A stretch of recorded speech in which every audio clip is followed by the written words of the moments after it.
Assalamualaikum warahmatullahi wabarakatuh. Alhamdulillahirabbil alamin. Wassalatu wassalamu ala asyrafil anbiya'il mursalin sayyidina wa maulana Muhammadin wa ala alihi washabihi ajmain, amma ba'du. Saya sampaikan tadi bahwasanya nasbul imam atau mengangkat seorang pemimpin itu hukumnya wajib, dan menurut ahli sunnah kewajiban itu berdasarkan kepada hukum syariat. Landasan hukumnya adalah Al-Quran dan Sunnah Rasulullah Sallallahu Alaihi Wasallam.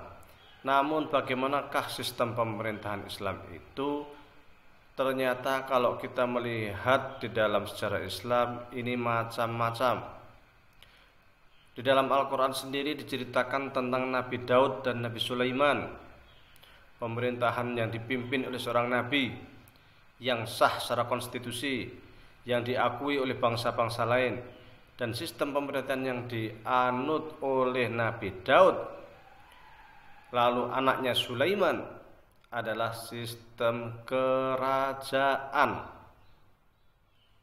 Sistemnya kerajaan dan itu sah, konstitusi. Kalau kita melihat pada masa sahabat Abu Bakar As-Siddiq, dia dibaiat secara terbuka di Masjid Madinah, Masjid Nabawi, oleh kaum muhajirin dan kaum ansor. Sebelum pemilihan terjadi perdebatan luar biasa, siapakah yang akan menjadi khalifatul Rasulullah Shallallahu Alaihi Wasallam.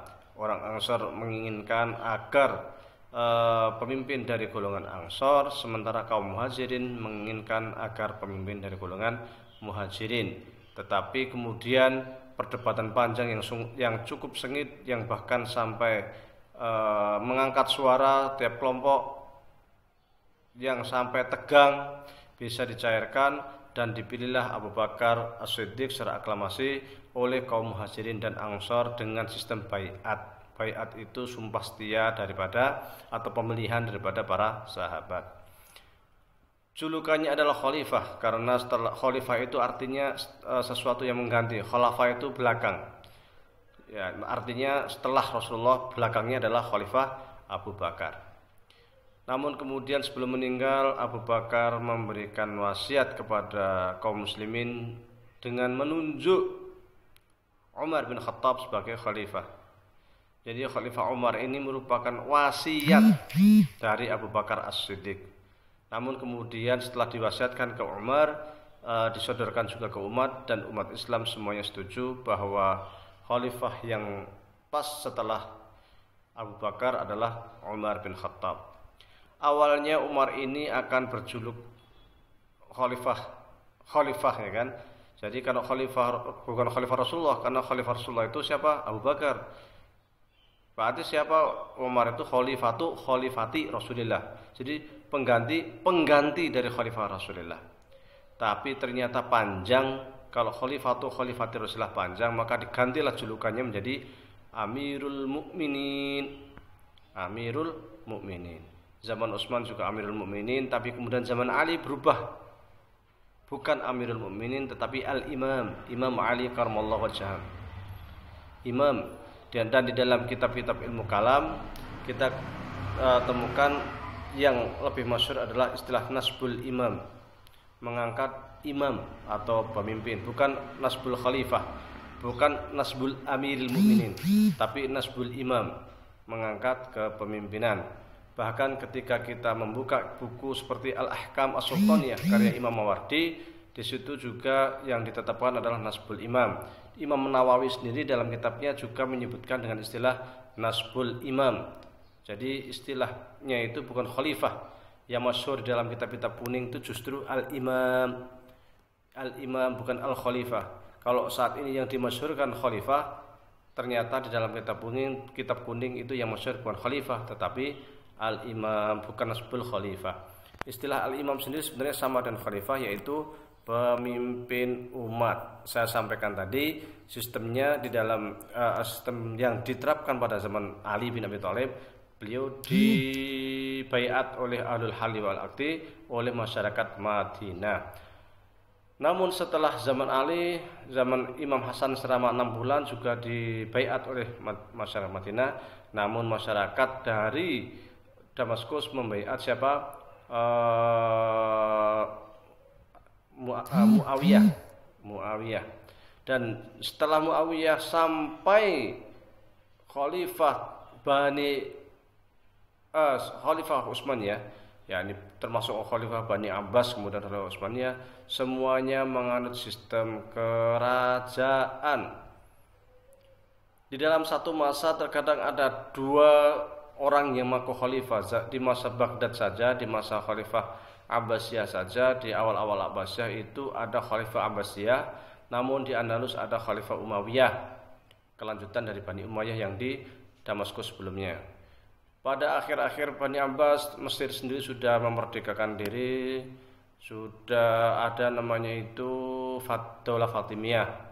Jadi kalau ada Daulah Fatimiyah di Mesir, ada Bani Abbas, sementara di Andalus juga ada Bani Umayyah. Di Andalus sendiri pernah pecah menjadi 3 khalifah, ya kan? Pada masa Mamalik itu setelah Abbasiyah runtuh itu banyak sekali negara-negara kecil. Khalifah-khalifah, mereka semuanya mengaku khalifah. Yang di Damaskus mengaku khalifah, yang di Mesir mengaku khalifah, yang di Asfahan sana semua mengaku khalifah. Di mana-mana Duwailat, negara kecil-kecil semuanya mengaku khalifah. Jadi kerajaannya banyak sekali. Di masa Turki Utsmani sendiri, di India juga ada kerajaan Islam sendiri, Mongol, ya kan? Mongol Islam. Di Nusantara banyak kerajaan-kerajaan kecil. Dan mereka julukannya ada yang sultan, ya kan, kesultanan, ya, Kesultanan Demak, Kesultanan Pajang. Sistemnya kerajaan. Tapi mereka ini di dalam satu masa banyak sekali terdapat pemimpin-pemimpin negara-negara tersebut. Sistem pemilihannya juga macam-macam. Makanya ketika kita membaca kitab karya Imam Nawawi itu yang mengatakan bahwa dimungkinkan, memang idealnya kata Imam Nawawi, seluruh umat Islam itu hanya satu pemimpin saja. Tetapi dibolehkan kata Imam Nawawi, satu masa itu banyak pemimpin jika memang tidak memungkinkan atau bisa jadi karena wilayah Islam yang sangat luas, maka boleh mengangkat banyak pemimpin. Bagaimana dengan khalifah yang sering digaungkan saat ini? Yang kami lihat adalah bahwa itu hanya satu versi khalifah, satu versi model kepemimpinan. Model kepemimpinan lain boleh kok menggunakan sistem kerajaan, boleh menggunakan sistem demokrasi, boleh menggunakan sistem apalah yang baru, silahkan. Tapi prinsipnya khalifah itu adalah kepemimpinan umat.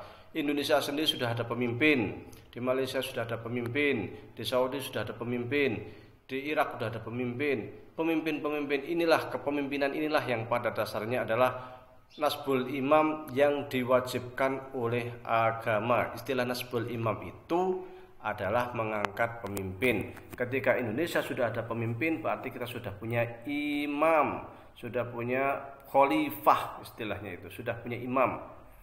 Kalau kita mengacu hal ini kepada kitab kuning. Tetapi kalau kita menginginkan seluruh umat Islam itu bersatu menjadi satu komando pemimpinan, lah ini sesungguhnya adalah impian umat Islam semuanya.